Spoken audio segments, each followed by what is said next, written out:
Of Tamil drama வியூவர்ஸ்க்கு hi.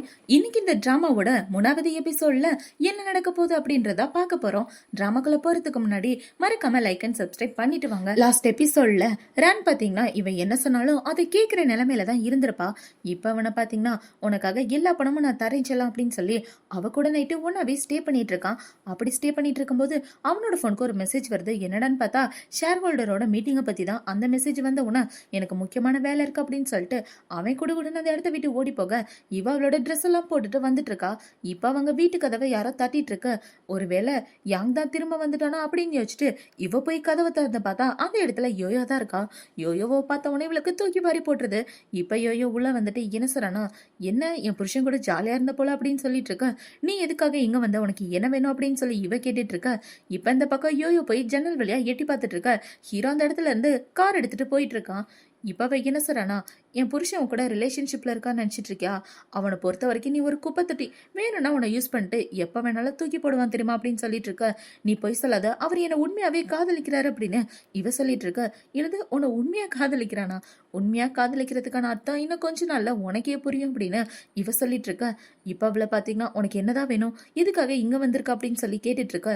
ஏன் முன்னாடி முட்டிக்கால் போட்டு கெஞ்சி கேளு, நான் வேணா என்ன பண்றதுன்னு சொல்றேன் அப்படின்னு சொல்லிட்டு இருக்க.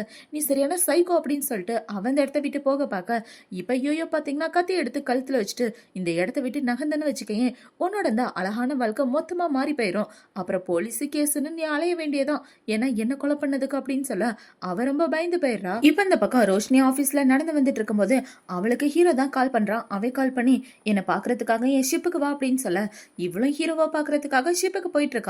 இப்ப அந்த இடத்துல போய் பார்த்தா இவன் 2 பொண்ணுங்க கூட ஜாலியா உட்காந்துட்டு இருக்கான். இப்ப ஹீரோ பாத்தீங்கன்னா அவளை கிட்ட பிடிச்சி இழுத்துக்கிட்டு, இங்க பாரு ரோஷினி, நீ எனக்கு கீழே வேலை செஞ்சுன்னு வச்சுக்கையே, நீ ஆசைப்பட்ட எல்லாமே உனக்கு கிடைக்கும், அது எதுவா இருந்தாலும் நான் நிறைவேற்றி வைப்பேன் அப்படின்னு சொல்லிட்டு இப்ப அந்த இடத்துல நிறைய பணக்கட்டை காட்டுறான். இப்ப அதுல பணக்கட்டை எடுத்து அங்க நிக்கிற பொண்ணுங்க கிட்ட மாறி மாறி கொடுத்துட்டு இருக்க. இது எல்லாத்தையும் பார்த்த உடனே ரோஷினிக்கு பயங்கரமா கோவம் வந்துட்டு இருக்கு. இப்ப அவளை பாத்தீங்கன்னா 2 பேரும் வெளியே போங்கடி அப்படின்னு சொல்லி 2 பேரையும் திட்டி விட அவங்க 2 பேரும் அந்த இடத்த விட்டு வெளியே வந்துடுறாங்க. இப்ப ஹீரோ ரோஷினி கிட்ட என்ன சொல்றானா, என்னோட பொண்டாட்டி யோயோவை நீ ஹேண்டில் பண்ணிக்கிட்டேன்னு வச்சுக்கேன், உனக்கு 1% சேர நான் தர்றேன், எப்படி டீல் அப்படின்னு சொல்லி கேட்க 1% பத்தாது, 5% எனக்கு வேணும், ஓகேனா சொல்லு, யோசிச்சு சொல்றேன் அப்படின்னு சொல்லிட்டு அவன் இந்த இடத்த விட்டு போக ஈஸியா கவுத்துடலான்னு பார்த்தேன். இவ்வளவு டஃபா இருப்பான்னு கொஞ்சம் கூட எதிர்பார்க்கல அப்படின்னு இவன் யோசிச்சுட்டு இருக்கான். இப்ப இந்த பக்கம் ரோஷினி அவளோட ரூமுக்கு வந்து குளிச்சு முடிச்சதுக்கு அப்புறம் ஒரு ஃபைல தான் எடுக்கிறான். அந்த ஃபைல்ல பாத்தீங்கன்னா இவளும் இன்னொரு பொண்ணு இருக்காங்க. அவ இவளோட தங்கச்சி. இப்ப இவ அவளோட தங்கச்சியை பார்த்து உனக்கு நடந்த அநியாயத்துக்கு அந்த யாங் பதில் சொல்லியே ஆகணும் அப்படின்னு ஹீரோ பத்தி தான் யோசிச்சு பார்த்துட்டு இருக்கா. இப்ப அப்படியே இன்னொரு பிளாஷ்பேக் தான் காட்டுறாங்க. என்னடான்னு பார்த்தா இவ யோயோவோட அப்பாவை முன்னாடியே மீட் பண்ணிருப்பா. அவங்க அப்பா இவ்வளவு பார்த்தோன்னா, வாமா உன்னை பார்த்து எத்தனை வருஷம் ஆச்சு, இவ்வளவு வருஷத்துக்கு அப்புறம் இப்பயாவது வந்திருக்கே அப்படின்னு சொல்ல, அங்கிள் உங்களுக்கு என்ன ஞாபகம் இருக்கா அப்படின்னு சொல்லி இவ கேக்குறா. உன்னையும் உன்னோட தாத்தாவையும் என்னால எப்படிமா மறக்க முடியும், உன் தாத்தாவால தான் நான் இன்னைக்கு உயிரோடவே இருக்கேன், இந்த இடத்துக்கு வேலைக்காக தானே வந்திருக்க, கொஞ்ச நாள் நீ ஏன் வீட்லயே ஸ்டே பண்ணுமா, அதுக்கப்புறம் நல்ல அபார்ட்மெண்டா கிடைச்சதுக்கு அப்புறம் அந்த இடத்துக்கு போலாம், நல்ல வேலையாவும் நானே பார்த்து தரேன் அப்படின்னு சொல்லியிருப்பாரு. இவ்வளவு ஓகேன்னு சொல்லியிருப்பா. இப்ப அடுத்த நாள் பாத்தீங்கன்னா ரூம்குள்ள ஒரே சவுண்டா இருக்கும். என்னடா அப்படின்னு இவ ஓட்டி கேட்டுட்டு இருந்தா, ஒழுங்கா என் கண்ணு முன்னாடி நிக்காம போட அப்படின்னு சொல்லி அவங்க அப்பா ஹீரோ பிடிச்சி திட்டிட்டு இருப்பாரு. இப்ப அது எல்லாத்தையும் கேட்ட உடனே இவ ஓடி போய் ஒளிஞ்சுக்க அந்த ரூம்ல இருந்து ஹீரோ தான் வெளியே வந்துட்டு இருக்கான். இப்ப இவன் அந்த இடத்த விட்டு போனதுக்கு அப்புறம் அந்த இடத்துக்கு ரோஷினி ஓடி போய் அங்கிள் என்னாச்சு, ஏன் அவன் உங்களை இப்படி டென்ஷன் பண்றான் அப்படின்னு சொல்லி கேட்க, அவன் சரியான திருட்டு பயமா, அவன் என்னைக்குதான் என் சொத்தை மொத்தமா கொள்ளடிக்க போறான்னு தெரியல, யோயோ மட்டும் இவனை காதலிக்கலனா இவனை எப்பயே நான் கொன்றுப்பேன் அப்படின்னு சொல்லிட்டு இருக்க. அங்கிள் கோவப்படாதீங்க, பொறுமையா இருங்க அப்படின்னு சொல்லி இவ சமாதானப்படுத்திட்டு இருக்கா. இவ வீட்டுல இருந்த விஷயம் ஹீரோக்கும் யோயோக்கும் தெரியாது. இப்ப ரோஷினி பாத்தீங்கன்னா யாருக்கு தெரியாம அங்கிளோட ரூம்க்கு போய் என்ன பிரச்சனை அப்படின்னு அங்க உள்ள ஃபைல ஓபன் பண்ணி பார்த்தா ஈக்விட்டி எல்லாத்தையுமே ஹீரோ அவனோட பேருக்கு மாத்த சொல்லி எழுதி வச்சிருக்கான். இதை பார்த்துதான் அங்கிள் கத்திருப்பாரு. இப்ப அவ என்ன யோசிக்கிறானா, இங்க பாரு, நீ உன்னோட புருஷனை விட்டாதான் உன் சொத்து எல்லாம் உனக்கு வரும், அதுக்கான வழியை நான் பாக்குறேன் அப்படின்னு இவ ஏதோ பிளான் பண்ணிட்டு இருக்கா.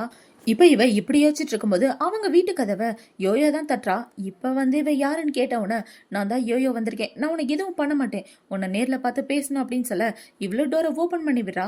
இப்ப அவ உள்ள வந்து இவகிட்ட என்ன சொல்றனா, நீ எங்க அப்பாவை தான் வளைச்சு போட பிளான் பண்றேன்னு நினைச்சேன், ஆனா என்னோட புருஷனை வளைச்சு போட பிளான் பண்ணுவேன்னு நான் கொஞ்சம் கூட எதிர்பார்க்கல, என் புருஷன் சரியான பொறுக்கி, அவன்கிட்ட எல்லாம் நெருங்காத, உனக்கு தான் டேஞ்சர் அப்படின்னு சொல்லிட்டு இருக்க, பொறுக்கின்னு நீயே சொல்ற, அப்புறம் அவன் கூட இருக்க அப்படின்னு சொல்லி இவ கேட்க, எனக்கும் அவனுக்கு இடையில 1000 விஷயம் இருக்கு, என்னால அவனை அவளை ஈஸியெல்லாம் விட்டு கொடுக்க முடியாது, சோ நீ அவனை விட்டு தள்ளி இருக்கிறதா உனக்கு நல்லது அப்படின்னு யோயோ சொல்லிட்டு இருக்க. இப்ப இவ என்ன சொல்றானா, கொஞ்சம் பொறுமையா உட்காரு, நானுமே உங்ககிட்ட பேசணும் அப்படின்னு சொல்லி இவ ஒயின் ஊத்தி கொடுத்துட்டு இருக்க. இவ வாங்காம அமைதியா இருக்கிறா. இப்ப அவ என்ன சொல்றானா, உன்னோட புருஷனுக்கும் அவனோட எக்ஸ் கேர்ள் ஃப்ரெண்டுக்கும் இடையில வேற லெவல் ரிலேஷன்ஷிப் போயிட்டு இருக்கு. அதை பத்தி உனக்கு தெரியுமா அப்படின்னு சொல்லி இவங்க 2 பேரும் ஏதோ பேசிட்டு இருக்க. இப்ப பாத்தீங்கன்னா அவளோட வீட்டை விட்டு யோயோ ரொம்பவே சோகத்தோட வந்துட்டு இருக்க. அவளுக்கு லைட்டா தலை சுத்துற மாதிரிலாம் இருக்கு. இல்ல இவ சொல்றதை என்னால ஏத்துக்கவே முடியாது, என் புருஷன் எனக்கு மட்டும்தான் சொந்தம் அப்படின்னு சொல்லிட்டு இவ ஒரு மாதிரி தள்ளாடிக்கிட்டே நடந்து வந்துட்டு இருக்கா. இந்த பக்கம் ஹீரோவை தான் காட்டுறாங்க. அவனை பாத்தீங்கன்னா ஏதோ கார்டன் மாதிரி இடத்துல நின்னுட்டு இந்த பைத்தியம் எங்க போச்சுன்னே தெரியலையே, என் உயிரை வாங்குறதுக்குன்னே பேத்து விட்டுருக்கா அப்படின்னு வச்சுட்டு யோயோ செல்லக்குட்டின்னு எங்க இருக்கா அப்படின்னு சொல்லி இவன் தேடிட்டு இருக்க. அந்த இடத்துக்கு யோயோவுமே வந்துடுறா. யோயோ எங்க பார்த்தோன்னா வேகமா ஓடி வந்து கட்டி பிடிச்சிட்டு, நீ எங்க போயிட்ட, நான் கண்ணு முழிச்சு பார்க்கும்போது நீ பெட்ரூம்ல இல்ல தெரியுமா, அதனாலதான் உன்னை தேடி நான் இந்த இடத்துக்கு வந்துட்டேன் அப்படின்னு சொல்லிட்டு இருக்க. சாரி செல்லா, இனிமே நான் எங்கேயும் போக மாட்டேன் அப்படின்னு ஹீரோ சொல்லி அவளை சமாதானப்படுத்திட்டு, எங்க உன்னோட செருப்பு, அதை அங்கேயே விட்டுட்டியா அப்படின்னு சொல்லி கேட்க, இவ்வளோ ஆமான்னு சொல்லிட்டு இருக்கா. வா வீட்டுக்கு போலாம் அப்படின்னு சொல்லி கூப்பிட, இப்ப அவளை பாத்தீங்கன்னா ஹீரோவோட வாயை பிடிச்சி கடிச்சு வச்சுட்டு, சாரி நான் வேணும்னு பண்ணல, கிஸ் பண்ணலாம் தான் நினைச்சேன், அது ரத்தமாயி போச்சு அப்படின்னு சொல்ல, பரவாயில்ல இருக்கட்டு செல்லா வா அப்படின்னு சொல்லி அவளை அங்க இருந்து கூட்டிட்டு போயிட்டு இருக்கான். இவனுக்கு இவன் மேல செம காண்டு. அந்த காண்டெல்லாம் இப்போதைக்கு காட்ட முடியாது இல்லையா, சொத்து வந்ததுக்கு அப்புறம் காட்டலாம் அப்படின்னு இவன் அவனோட மனசுக்குள்ள யோசிச்சுட்டு கூட்டு போயிட்டு இருக்கான். இப்ப அவங்க 2 பேரும் பெட்ரூம்ல ஒன்னாதான் படுத்துட்டு இருக்காங்க. யோயோ அவளோட மனசுக்குள்ள என்ன யோசிக்கிறானா, நீ எனக்கு காதலிச்சது எல்லாமே போய் தான் அப்படின்னு யோசிச்சுட்டு இவ அழுதுட்டு இருக்க. செல்லக்குட்டி ஏன் நீ அழுதுட்டு இருக்க, நீ இப்ப பிரெக்னண்டா இருக்க அப்படின்றத மறந்து போயிட்டியா, பிரெக்னன்சி டைம்ல மூடு இப்படிதான் அடிக்கடி சேஞ்ச் ஆயிட்டே இருக்கும், உன்னோட டேப்லெட்டை மறக்காம எடுத்துக்க அப்படின்னு சொல்லி இப்ப ஹீரோ பாத்தீங்கன்னா ஒரு டேப்லெட் எடுத்து அவகிட்ட கொடுக்க, அவளுமே அந்த டேப்லெட்டை போடுறா. இப்ப அந்த டேப்லெட்டை போட்டதுக்கு அப்புறம் ஹீரோ இவள தூங்க வச்சிட்டு இருக்க. அவ தூங்கிடுறா. இவ தூங்கினதுக்கு அப்புறம் ஹீரோ இந்த பக்கம் படுத்து தூங்கிட்டு இருக்க. ஹீரோ தூங்கின உடனே இவ கண்ண முழிச்சிடறா. இப்ப அவளை பாத்தீங்கன்னா ரெஸ்ட் ரூம்க்கு வந்து அந்த டேப்லெட்டை முழுங்காம அப்படியே வெளியே எடுத்து, என்கிட்ட யாரு போய் சொல்றது அப்படின்றத சீக்கிரமே நான் கண்டுபிடிக்கிறேன் அப்படின்னு இவ யோசிச்சுட்டு இருக்கா. இப்போ அடுத்த நாள் விடியுது. ஹீரோ கண்ண முழிச்சு பார்க்கும்போது யோயோ பக்கத்துல பால் டம்ளரோட உட்கார்ந்துட்டு இருக்க. இவளை பார்த்த உடனே ஹீரோ பயந்துடுறான். பொண்டாட்டி என்னாச்சு இவ்வளவு சீக்கிரம் எந்திரிச்சிட்டா அப்படின்னு சொல்லி கேட்க, என்னன்னே தெரியலங்க, பிரெக்னண்டா இருக்கிறதுனால எனக்கு தூக்கமே வரமாட்டேங்குது, உங்களுக்காக தான் பால் எடுத்துட்டு வந்திருக்கேன், இந்தாங்க குடிங்க அப்படின்னு சொல்லி இவ கொடுத்துட்டு இருக்க. என்ன இந்த பைத்தியம் திடீர்னு நல்ல விதமா நடந்துட்டு இருக்கு, ஒண்ணுமே புரியலையா அப்படின்னு யோசிச்சுட்டு ஹீரோ பாலை குடிச்சிட்டு இருக்க. இப்பவே என்ன கேட்கறானா, நம்மளோட கல்யாண சர்டிபிகேட்டுங்க, எனக்கு அந்த சர்டிபிகேட் வேணும் அப்படின்னு சொல்ல, அது எதுக்கு இப்போ உனக்கு அப்படின்னு சொல்லி இவன் கேட்கறான். அப்பா இந்த விட உங்களோட பேருக்கு எழுதணும்னு ஆசைப்பட்டாரு. ஸோ அந்த ஃபார்மாலிட்டிஸ்லாம் முடிக்கணும்னா நம்மளோட மேரேஜ் சர்டிஃபிகேட் வேணும், ஃப்ரீயா இருந்தீங்கன்னா அதை கொஞ்சம் எடுத்து தரீங்களா அப்படின்னு சொல்ல, எங்க வச்சுன்றது மறந்து போயிடுச்சு, நான் அப்புறமா எடுத்து தரேன் அப்படின்னு ஹீரோ சொல்லிடுறான். இப்ப ஹீரோ பாத்தீங்கன்னா அவனோட ஆஃபீஸ்க்கு கிளம்பி வந்து இவ்வளவு பத்தி தான் யோசிச்சு பார்த்துட்டு இருக்கான். அந்த மாத்திரை வேலை செய்யாம போயிடுச்சா, இல்ல அவ கண்டுபிடிச்சிட்டாளா, கொஞ்சம் வித்தியாசமா இருக்கே, இந்த மாதிரிலாம் நடந்தது இல்லையே அப்படின்னு இவன் குழம்பி போய் முழிச்சிட்டு இருக்க.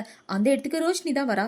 இந்தா நீ கேட்ட ஃபைல் இந்தா இருக்கா அப்படின்னு சொல்ல, டோரை கொஞ்சம் க்ளோஸ் பண்றியா, அவன் கூட தனியா பேசணும் அப்படின்னு இவன் சொல்லிட்டு இருக்க.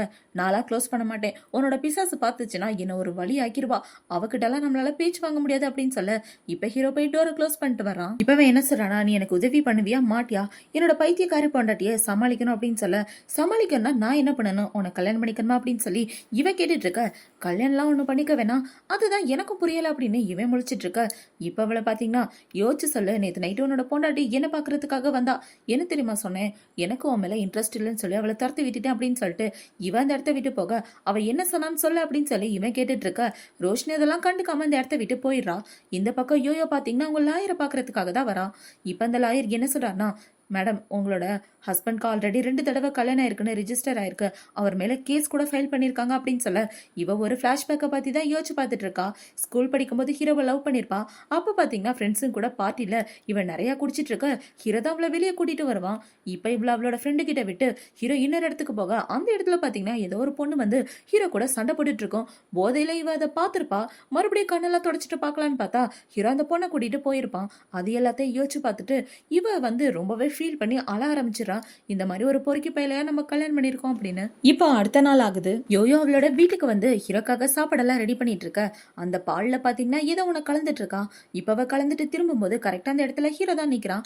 அவனை பார்த்தவன பயத்துல இவன் அந்த கிளாஸை கீழே போட்டு உடைக்க, பொண்டாட்டி உனக்கு என்ன ஆச்சு, இப்பெல்லாம் நீ பயப்படக்கூடாது அப்படின்னு சொல்லி அவளை சமாதானப்படுத்திட்டு என்ன சொல்றானா, உன்னை யார் இதெல்லாம் செய்ய சொன்னது, அதான் வேலைக்காரங்க இருக்காங்களே, நீ ரெஸ்ட் அடிச்சிடலாம், உன்னோட உடம்பு தான் எனக்கு முக்கியம் அப்படின்னு சொல்லி அவளை சமாதானப்படுத்தி முடிச்சதுக்கு அப்புறம் இவன் தனியா ரூமுக்குள்ள வந்துடுறான். இப்ப ரூமுக்குள்ள வந்து, என்னடா என் பொண்டாட்டி என்னை பத்தி இன்வெஸ்டிகேஷன் ஸ்டார்ட் பண்ணிட்டா போல அப்படின்னு சொல்ல, அவனும் ஆமான்னு சொல்லிட்டு இருக்கான். இப்ப அவனை பாத்தீங்கன்னா சிரிச்சுக்கிட்டே ரேனுக்கு கால் பண்ணி எங்க இருக்கா அப்படின்னு சொல்லி கேட்டுட்டு அவளை பார்க்க தான் போறான். இப்ப அவனை பாத்தீங்கன்னா ரேனை போய் கட்டி பிடிச்சிட்டு, எப்படி என் பொண்டாட்டியை பத்தி கரெக்டா சொன்ன, நீ சொன்ன மாதிரியே அவ பண்ணிட்டு இருக்கா அப்படின்னு இவ ரொமான்ஸ் பண்ணிட்டு இருக்க. இவங்க 2 பேரும் யாரோ தூரமா நின்று போட்டோ எடுத்துட்டு இருக்காங்க. இப்படி இவங்களை போட்டோ எடுக்கிறதோட தான் இந்த எபிசோட் முடியுது. அடுத்த எபிசோட்ல என்ன நடக்க போகுது அப்படின்றத நாளைக்கு பார்க்கலாம். பாய்.